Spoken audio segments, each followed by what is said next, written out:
Кожаная посуда шьется нитками из сухожилий. Сухожилия берутся из голенной части коровьих ног. Здесь их больше всего. Нитки готовила зимнее время после забоя скота. Свежие сухожилия по одному надо сушить в подвешенном состоянии. Хорошо засохшие сухожилия осторожно обстукиваешь деревянным молотком на деревянной подложке до побеления оболочки. Правильно обработанные сухожилия после снятой тонкой оболочки распадаются на тонкие ниточки. При недостаточном отстукивании нити не распадаются, а при излишней длительности несилия становятся слишком мягким, непригодными для дальнейшей обработки рвутся. Из полученных ниток необходимо сучить уже нити для шитья. Изготовление их по той же технологии, какой готовить нити из конских волос, пальцами или на ногах. При этом необходимо следить за тем, чтобы длина готовых нитей не превышала длины от кончиков пальцев до плеч. Места соединения отдельных нитей были совсем незаметными, чтобы нить на всем протяжении была однородной и одинаковой толщины. Основным материалом для сири является конская кожа. Отбирается кожа высокого качества, без механических повреждений. Ее помещают в глубокую емкость с водой, чтобы вода равномерно покрывала кожу. В воду засыпается соль для предотвращения появления червей. Кожу необходимо периодически переворачивать. В такой соляной ванне она должна пролежать как минимум 2 недели, до тех пор, пока шерсть не начнет лезть при ощипывании. После этого кожу необходимо отгрести от шерсти, хорошо промыть, отжать лишнюю жидкость. Затем кожу помещают в емкость с кровью крупного рогатого скота. Когда кровь хорошо пропитает кожу, лишнюю влагу тоже необходимо отжать. Начинается следующий этап обработкой дымом. Продолжительное окуривание для придания коже особой прочности и водонепроницаемого свойства. На земле роется неглубокая яма. Поверх ямы устанавливаются деревянные перекладины. В яму засыпается топливо. Это может быть сухой навоз, изовые прутья, древесная труха и поджигается. Необходимо, чтобы костер только тлел, давая обильный дым. На перекладины развешивается кожа и сверху закрывается плотной тканью, чтобы дым не выходил. Кожу периодически переворачивают, добавляют топливо в костер. Окуривание продолжается минимум 3 дня. Кожа готова, когда приобретает темный цвет, чуть подсыхает. Окуренная кожа очень быстро засыхает, поэтому сразу же необходимо приступить к раскрою и пошиву посуды.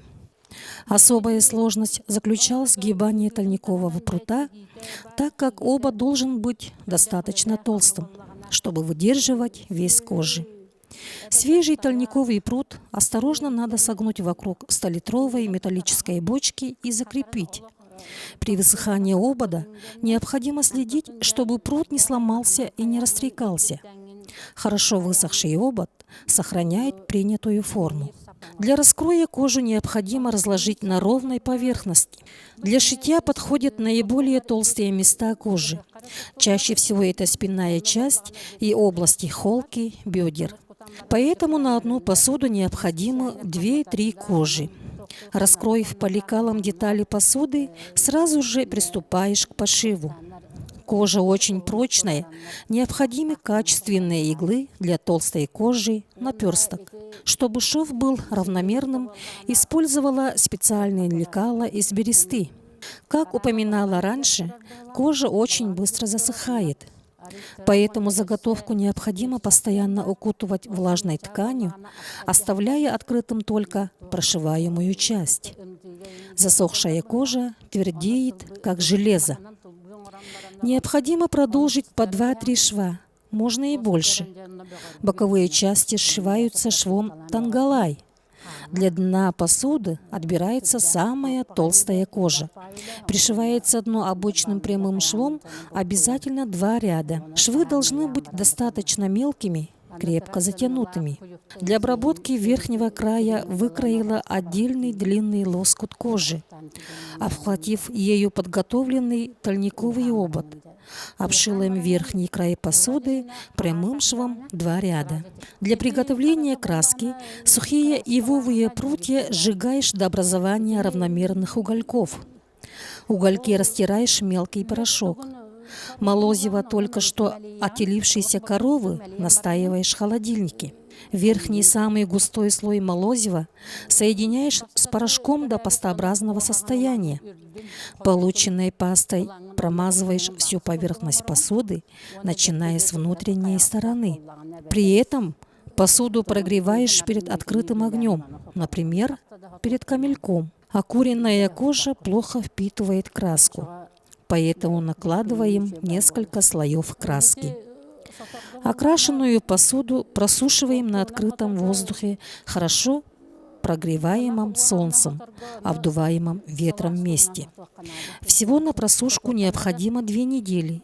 На последней стадии просушки посуду следует переместить в тень. Если просушка прошла правильно, краски на коже остается совсем немного. Не впитавшиеся остатки краски удаляем ветошью.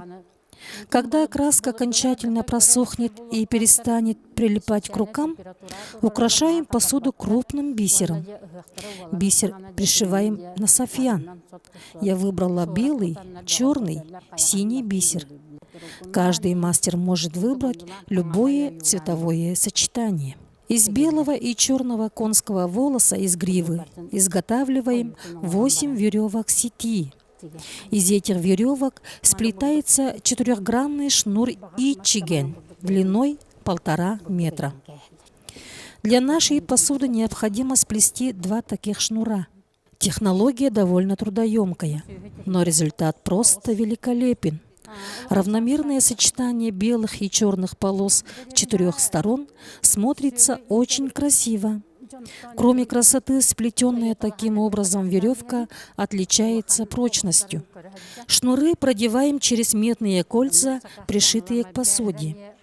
За эти шнуры посуду сири подвешивают к священному арбагах. Емкость посуды сири может быть разным, примерно 50, 100, 200 литров.